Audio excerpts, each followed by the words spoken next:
In the early 90s, I grew up with Sonic the Hedgehog 1 and 2 for the Sega Mega Drive/Genesis. Those were my favorite games. Around 1995, my dad rented Sonic 3 and Sonic & Knuckles, which I loved just as much. After I got hooked on the PlayStation and its new 3D platformers like Crash Bandicoot and Spyro the Dragon, my attention drifted away from Sega and Sonic for a while. It wasn't until I discovered the videos by Screw Attack in 2008 that I regained my love for the old games. I watched their top 5 worst and best Sonic games list and was confident Sonic 2 would be number 1. That game wasn't even really on the list. Instead, the top spot went to Sonic CD. Sonic CD? My mind was blown. I hadn't even heard of the game, let alone the Mega CD, as the Sega CD is called in Europe. The game came out in 1993, between Sonic 2 and 3. It closely resembles the classic Sonic games I had played before, so I was hyped to get this game. In 2009, I bought the Sonic Gems collection for the GameCube, which includes the PC port of Sonic CD.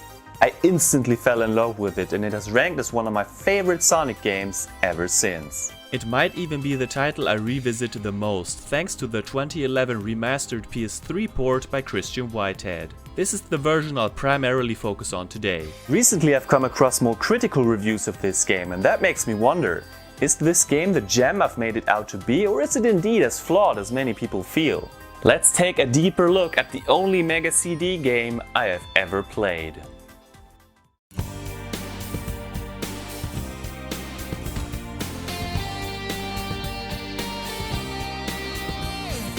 GFrom, the gamer the legend, he's come to show you the way in this world of games. GFrom reviews. The history of Sonic CD is more interesting than you might think. Originally, it was supposed to be an enhanced port of Sonic 2, which was developed in the United States. Sonic CD, on the other hand, was developed in Japan and after a while became its own thing. It used the original Sonic the Hedgehog code as a base, which is why it feels more like the first game than the second.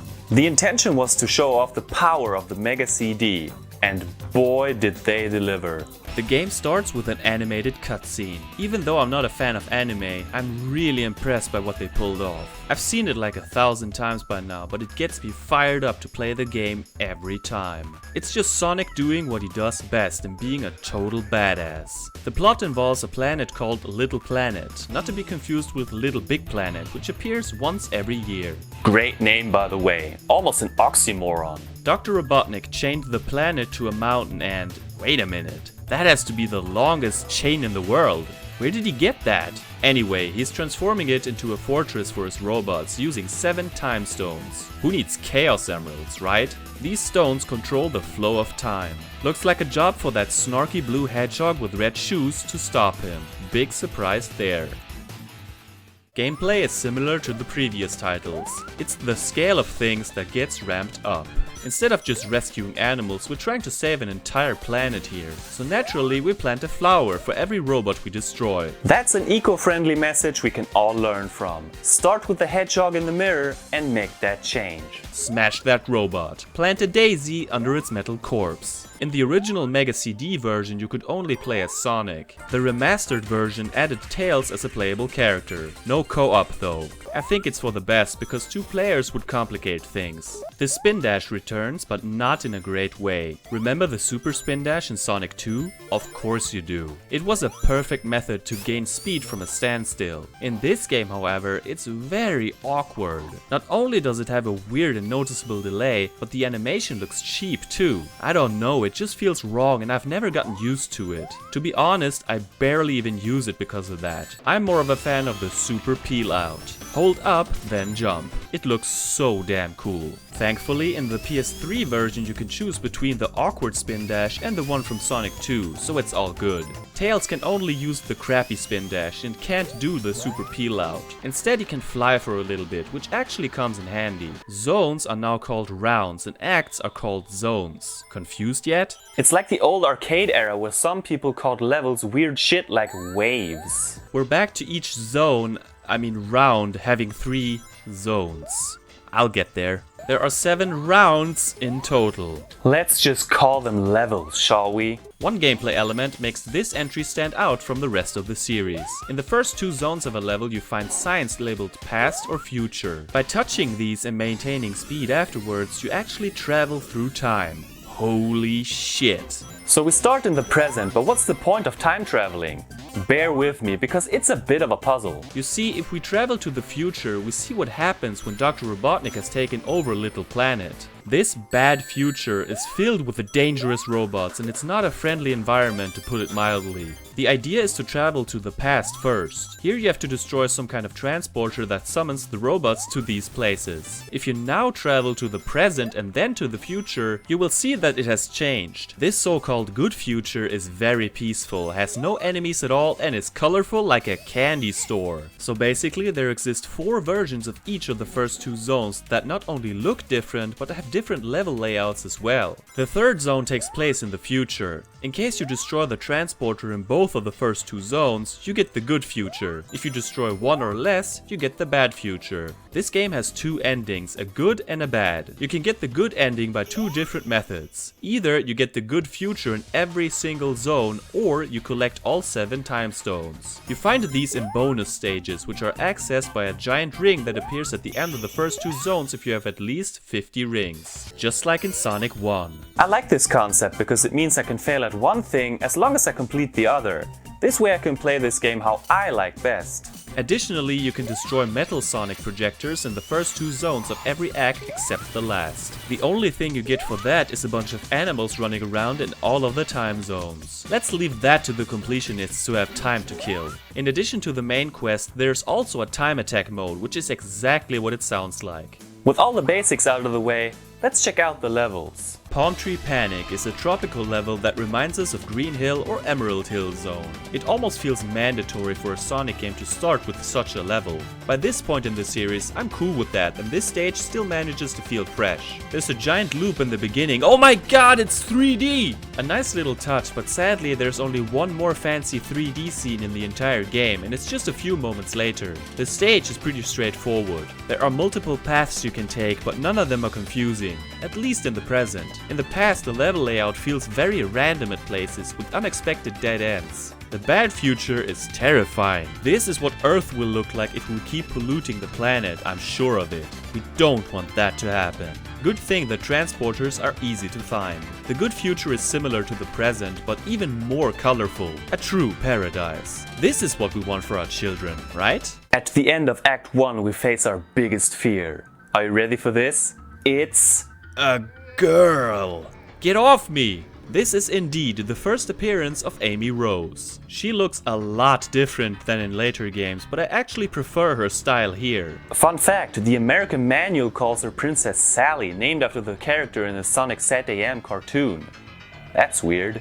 You can't really do anything except run away from her or get a hug. Still a cute / terrifying little moment, depending on your view. Just like in the 2 Mega Drive games that came before, we have to fight Dr. Robotnik in the last zone. The first boss is a major joke. He goes down in 3 seconds and does no harm whatsoever. It's quite embarrassing actually. Robotnik, seriously, how can you go from this to this? Pathetic. Overall, Palmtree Panic is a fun level that eases you into the game and puts you in a good mood. A satisfying start. Collision Chaos. Oh, God damn it, Amy. You clingy critter, leave me alone. What the hell is that? Is that me from the future? That would have been a cool plot twist, but no. Of course, this marks the introduction of Metal Sonic, one of the most iconic villains in the series. Not to be confused with Silver Sonic or Mecha Sonic. Well, even though she doesn't accept boundaries, I guess I have to rescue her. I'm not a heartless bastard, you know. Order. I don't know what this place is supposed to be, but it's full of bumpers and flippers. Reminds me of Spring Yard and Casino Night Zone. More annoying though. When the stage is a little more open, it's a lot of fun to bounce around like a madman. There are even some spots that make time travel a cakewalk. The 4 versions look vastly different from one another. The present takes place at sunset, with pink being the dominant color. I just wonder why the lake at the bottom of the floor also appears upside down at the top. I guess I didn't pay enough attention in school. In the past, many of the stage gimmicks haven't been built yet, revealing more of the forest. The bad future has a dark sky with red clouds and some toxic stuff in the river. Not the most welcoming place. I'd rather have the good future with colors so bright it almost hurts. As long as the water is clean, I'm good. It's only level 2 and we already get the most annoying boss in the game. Robotnik doesn't pose much of a threat here either, but this pinball section has me running up against the wall in frustration. There are times when I make it on the first try, but mostly I flip around like an idiot. It's so fast. Damn, this is making me dizzy. Gotta go puke. Collision chaos can be slightly irritating at times. There's only so much flipper action I can take. Except for the boss battle, I still have an enjoyable time here for the most part, especially with the different looking time zones.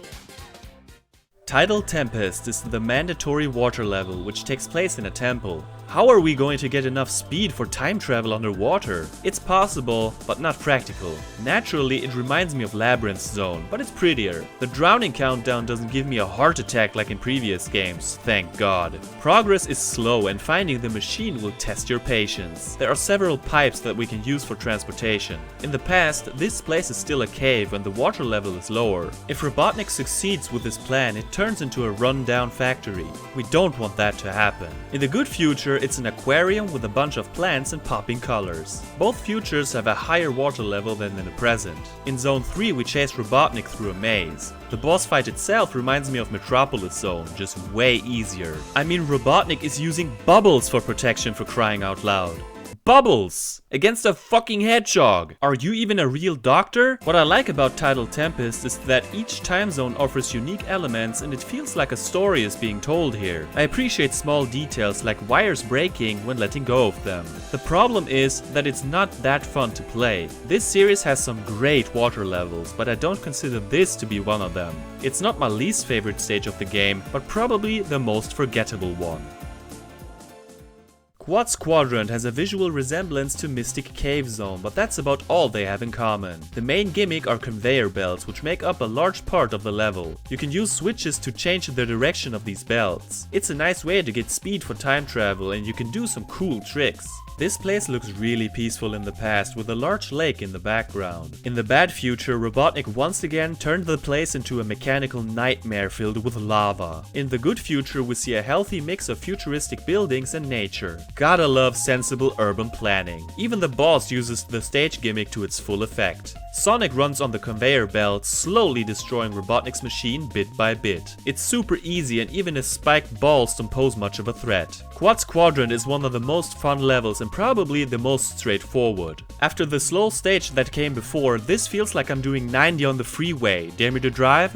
Okay, that was an exaggeration, but still. It has grown on me over the years and not even the stupid spiders with their webs can ruin this experience for me. Wacky Workbench. Oh boy. Talk about wacky. So you're in a factory and you... Whoa! Damn, that's high! Remember how we all pretended like the floor was lava as kids? Here, the floor is a fucking trampoline that makes you bounce around like a coked up little hamster. It's so hard to navigate through this stage. You can't really see where you're going because it's too damn fast. Blame the blast processing.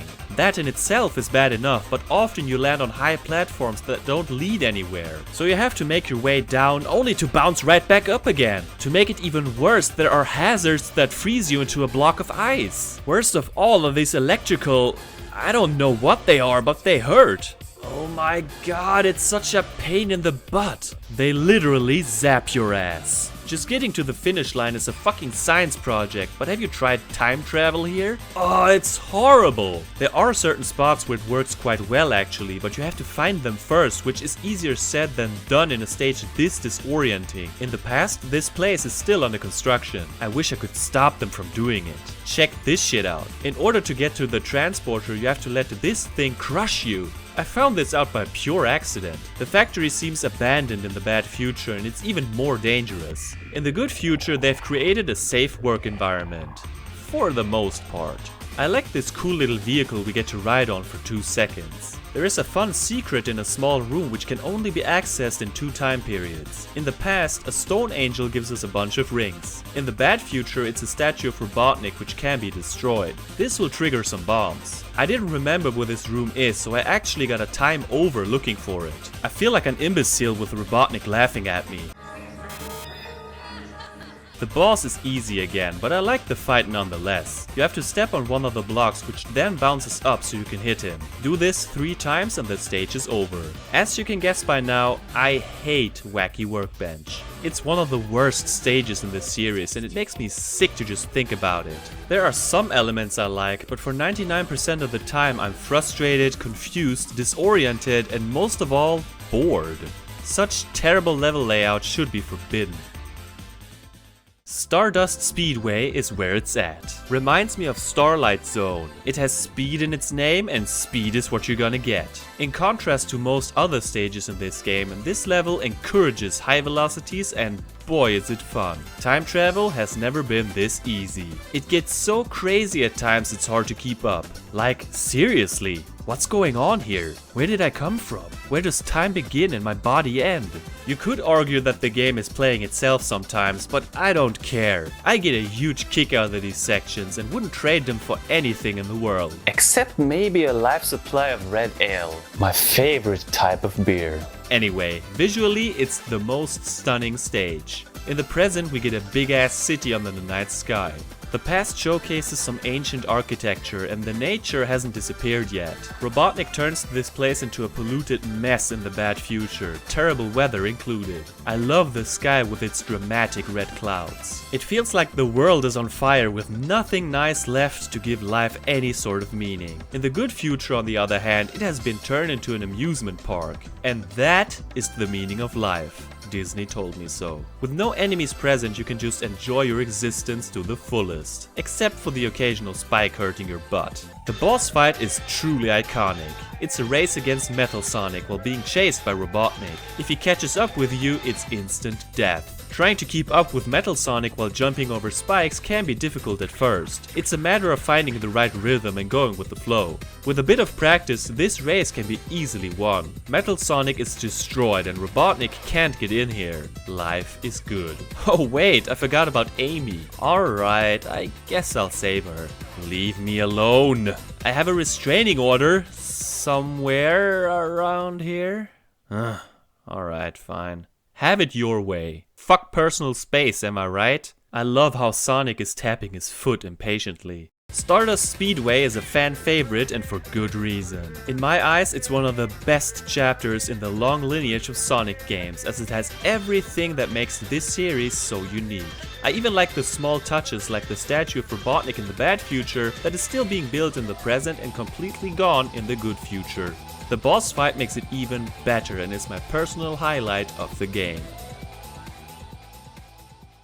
Metallic Madness is the final stage and feels a lot like Scrap Brain Zone Act 2 and Metropolis Zone smushed together. It's another deadly factory filled with nasty traps and enemies. In terms of difficulty, it clearly deserves to be the last level. I strongly dislike the giant bombs as they sometimes stand in the most awkward positions. I love how Zone 1 and 2 have completely different backgrounds. This place is huge and finding the transporter can be a real bitch. In that regard, it's kind of terrible actually. It's more fun to play this without looking for it. In Zone 2 there are shrink rays that, surprise, make us small.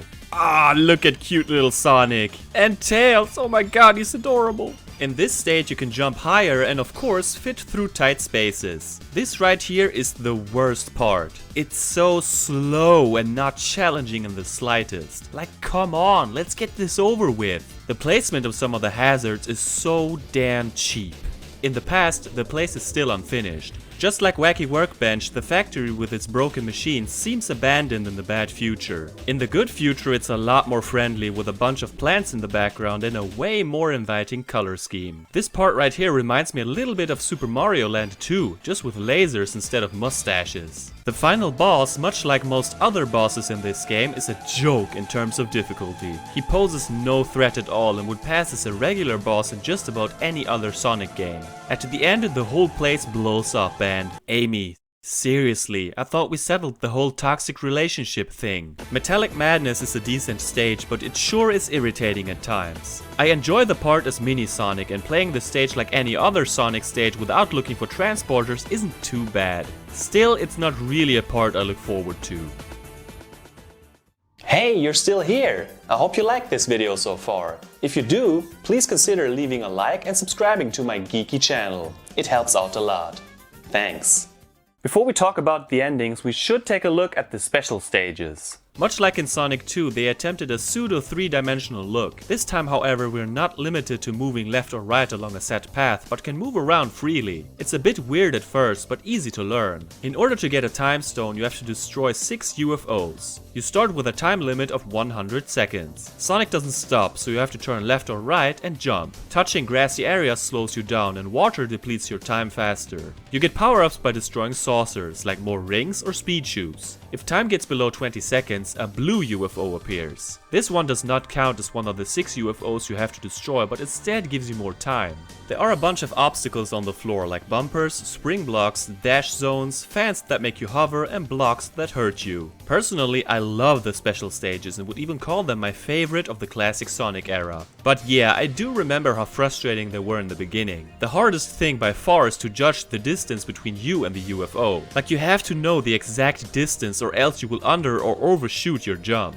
It doesn't help that they get faster and move in unpredictable patterns in later stages. Visually, this of course hasn't aged well at all, but I think it looks decent enough in the remastered version. Some of the backgrounds freak me out. What kind of drugs did Sonic take? So overall, I have a positive opinion of the special stages. I'd say it's much easier and a lot more fun to get the good ending by collecting all 7 time stones than searching for the transporters. Of course you need 50 rings at the end of a zone, which is a challenge in and of itself, but I digress.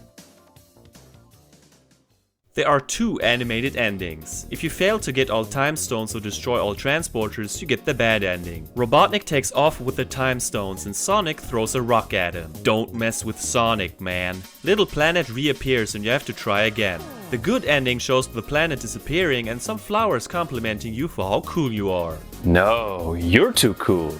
Is it worth it? I think so, but ultimately you have to decide for yourself. The middle part is the same no matter what. It's just Sonic being the badass that he is, doing badass stuff. I love it and I've watched it so many times. Wait, what's going on here? I can't believe this! This is a children's game! But I'm not a child anymore. Aside from the main game, there is other stuff to keep you busy. There's a time attack mode where you can play all zones of each act and even the bonus stages. You have to beat them in regular mode first though, and you can't time travel. I like that it's displayed how long it took to beat the entire game. Other unlockable modes are a sound test, stage select, a very short visual mode, and DA Garden. This is pretty much a glorified version of the sound test where you can listen to all the tunes while controlling the planet. This is something else. You can zoom in and out. Ah, my eyes! How small does it get? It's like 9 pixels. This is so pointless and ugly, yet so fascinating. The PS3 version offers leaderboards and you can choose between the Japanese and American soundtrack. Wait, what? The soundtrack, or should I say soundtracks, are a heated topic among Sonic and music fans alike. You see, the so-called Japanese soundtrack, which served as the music for the Japanese and European markets, was composed by Naofumi Hataya. The game was delayed in the US because some people in suits decided it needed an entirely new soundtrack for American audiences. This was composed by Spencer Nielsen and David Young. Although I live in Europe, I heard of the US version first, as it was included in the Sonic Gems collection for some nonsensical reason. Even more obscure is that everything was replaced except for the past music. I had no clue about all of this at the time and was just wondering why the past sounded so vastly different from the rest, like almost out of place. Apparently they couldn't be changed. Technical reasons. Both soundtracks are taking full advantage of the new CD format and we get quote-unquote real music instead of the 16-bit tunes we were so used to at the time. The sound effects are mostly still classic video game sounds. I never seem to get used to the way jumping sounds in this game though. The extra life jingle has been replaced by a voice clip. Kinda strange, but I like it. But back to the music. Every time zone has its own track, which means that there are a shit ton of songs to listen to. One of my favorite videos on YouTube features both soundtracks and it's over 4.5 hours long. The Japanese and American soundtracks are polar opposites, or at least continental opposites. I would generally describe the Japanese soundtrack as uplifting and fun with these 90s electronic vibes I like so much. The American soundtrack leads into more of a rock sound with a stronger emphasis on atmosphere. The vocals sound more like a natural group singing to accompany a band. The Japanese/European version tends to have more samples or electronically triggered vocals, common in 90s hip-hop and techno. Both are good, but for different reasons. The general mood changes with each time period. The bad futures tend to sound menacing, whereas the good futures give you a carefree feeling. Both versions have the most amazing zone clear jingles I have ever heard.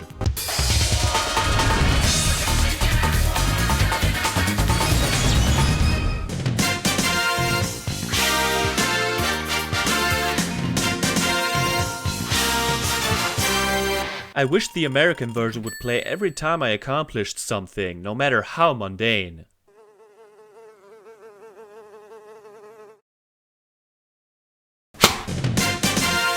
There are great and not so great tracks in both versions. The few songs I don't care for in the Japanese versions are mostly in the past, like Tidal Tempest or Collision Chaos.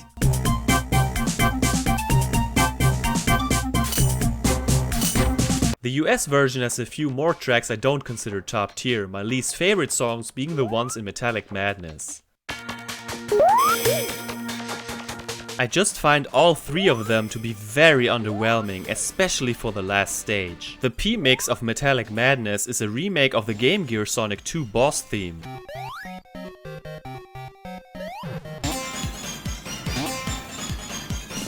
The Japanese boss music is rather unusual, but I like it. I always thought the lyrics said, but apparently it's.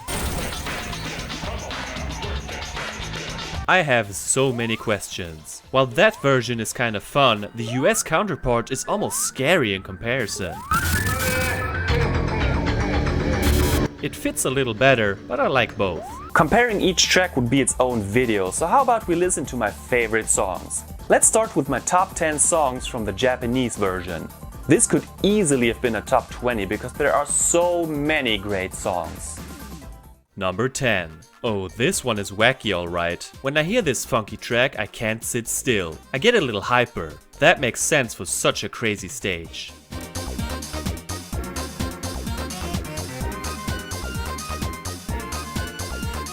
Number 9. This sounds like a celebration. I mean, it even got vocal samples of kids yelling, "Yay!"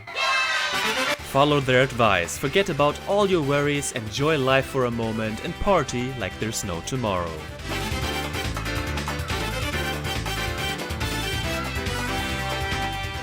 Number 8. Another good future that brings me inner peace with its angelic strings. A nice Latin beat too. Close your eyes and enjoy.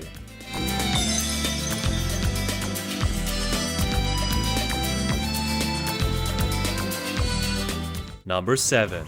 Ever wanted to hear Robotnik spit some sick bars? This track slams so hard and gets me pumped for the final battle ahead.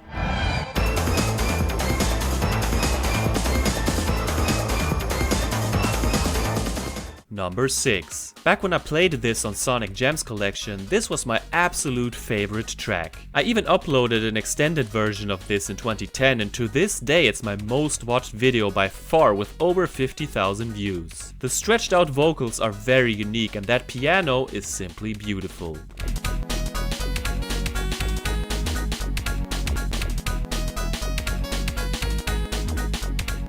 Number 5. You have almost made it. Nature returns and we can all live in harmony. The synth textures are refreshing with a range of sounds like bells, flutes, and a softer version of the orchestra hits they used in Mortal Kombat. Another wonderful and inspiring track.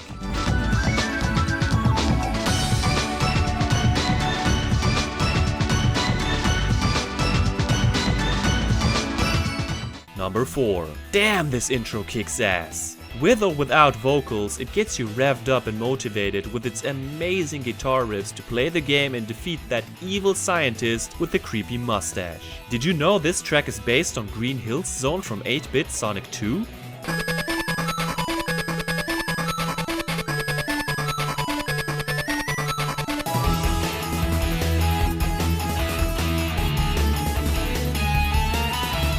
Number 3. Oh my god, this is funky. This again feels like the world is celebrating and jumping around. It puts me in a good mood instantly. Plus, I really love the vocals.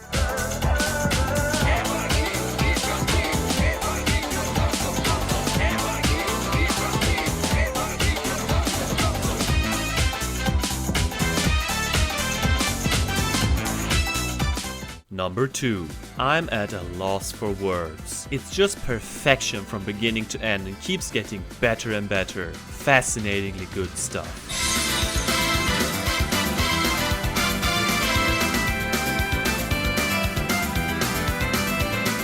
Number 1. This song has that distinct early 90s electronic sound. It's my favorite song in all of Sonic CD because I can listen to a 2-hour loop and not get tired of it. Listening to this track with headphones puts me in a different state, like I'm floating towards a different dimension. Is it because of the eerie chords or the infectious beat? Or something else entirely? Anyway, it's one of the best video game songs I have ever heard.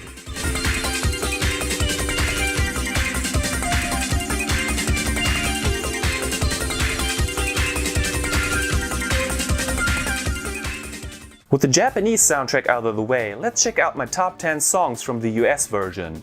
It wasn't as difficult because I had fewer contenders for the top 10, but that doesn't mean it was easy. Be prepared for a very different type of sound. Number 10. A simply wonderful track with calming and heavenly vocals chanting in the distance. I could easily fall asleep to it, and I mean that in a good way.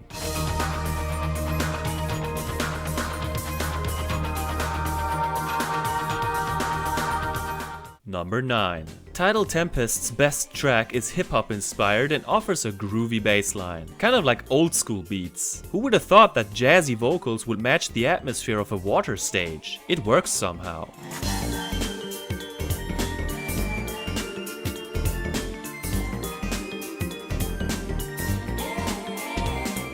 Number 8. This one rocks the hardest, no doubt. And I don't mean the band No Doubt, even though it does have that 90s alternative rock thing going on. It's both fun and hard-hitting.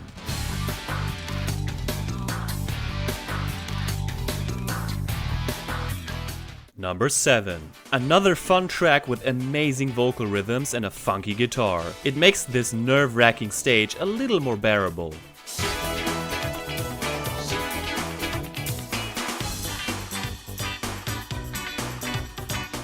Number 6. This is a laid-back version of the rocking opening song and it fits really well to the ending cinematic.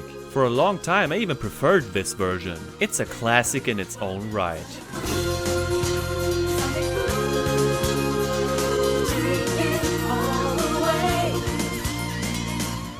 Number 5. This version sounds very different from its Japanese counterpart, but it fits just as well. It's a lot more serious and with a catchy bass line that keeps you focused to get those shiny time stones.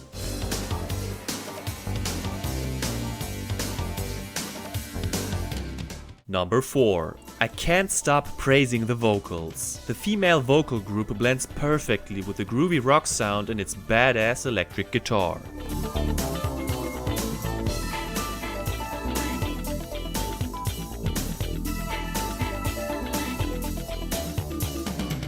Number 3. Now we get to the really good stuff. Any of the following tracks could have been number 1. This is the perfect menacing boss battle music. The stakes are high, but I feel stronger with every second I hear it. Such a banger.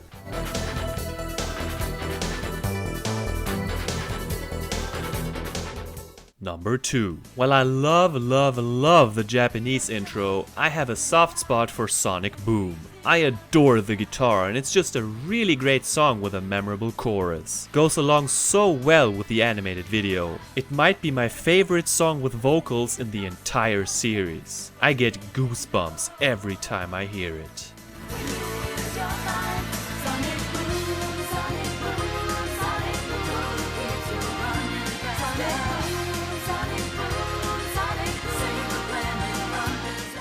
Number 1. I can't believe how great this track is. The B mix was already phenomenal, but here comes the G mix and blows me away even more. It also fits the Race with Metal Sonic outstandingly well. Still, it manages to feel uplifting as well as pushing me to keep moving until I reach my goal. It's so good I can't even...